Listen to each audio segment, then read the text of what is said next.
रूमी ने एक चातर औरत की बात लिखी है, कहते हैं बड़ी तेज थी, रोना भी आता था, हंसना भी आता था, उसे मुस्कुराना भी आता था और अफसुर्दा रहना भी आता था, सारे रंग का खामद बड़ा नफीस आदमी था, शरीफ आदमी था। उसने मकर किया, धोखा किया। पहले उस औरत ने उसको माँ बाप से काटा, फिर भाइयों से काटा, फिर रिश्तेदारों से काटा, फिर अकेली रहने लगी। अब तन्हा रहने लगी तो धोखे और मकर से बात, जो धोखा देता है ना उसके मिजाज में धोखा शामिल होता है। उसको फरेब से झूठ रच पस जाता है, फिर जब तक झूठ ना बोले उसे सुकून नसीब नहीं होता। ये धोखा मिजाज का हिस्सा बन जाता है। इसको हमारे सूफिया रूहानी बीमारी कहते हैं ये लग जाती है तो सच से इतनी लज्जत नहीं आती माज़ अल्लाह जितनी लोगों को झूठ से आती है। ये लग जाती है, ये रूहानी मर्ज है जो फिर इंसान बाज नहीं आता। रोज धोखा देती, रोज धोखा देती।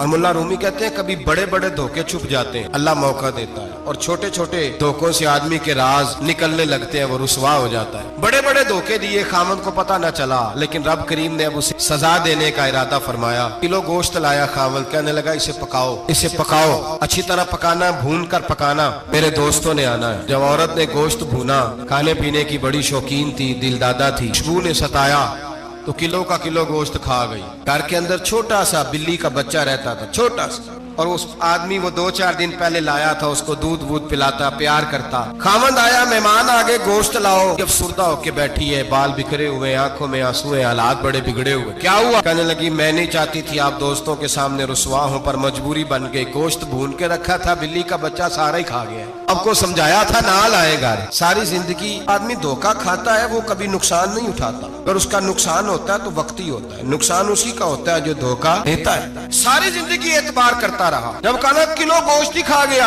अब अल्लाह ने राज उसका जाहिर करना था, वक्त आ गया धोखे पकड़े जाने का। अहमद कहने लगा मेरी अकल नहीं मानती, इतना सा बच्चा किलो गोश्त खा जाए। उसने कहा तराजू लाओ। तराजू के ऊपर जब रखा तो बच्चे का अपना वजन आधे किलो से कम निकला। उस बिल्ली के बच्चे का उसने तलवार निकाली और जब गर्दन पे रखी, कहने लगा कत्ल कर दूंगा, सच बता।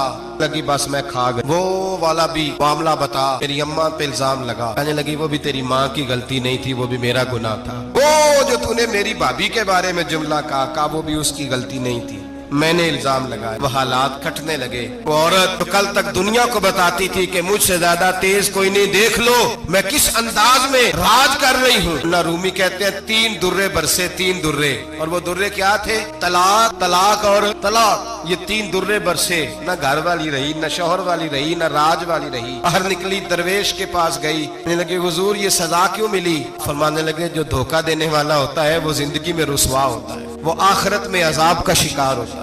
जिंदगी उसके लिए बोझ बनती है। बहुत ज्यादा माल सराहने रख के सोता है पर सुकून उसे नसीब नहीं होता। नींद उसके हिस्से में, धोखा न दे, फरेब न करे। हमारे यहाँ तो सरकारी मुलाजमों का ये हाल कि 9-9 दफा नानी फौत होती है, 11-11 दफा दादे का जनाजा होता है, और कई 100 दफा हालात बिगड़ते हैं। छोटी छोटी बातों पे लोग धोखा देते हैं, छोटी छोटी बात। नबी पाक अलैहिस्सलाम ने फरमाया मेरा मोमिन कभी किसी को धोखा, के मिजाज में धोखा नहीं होता, फरेब नहीं होता, फरेब नहीं।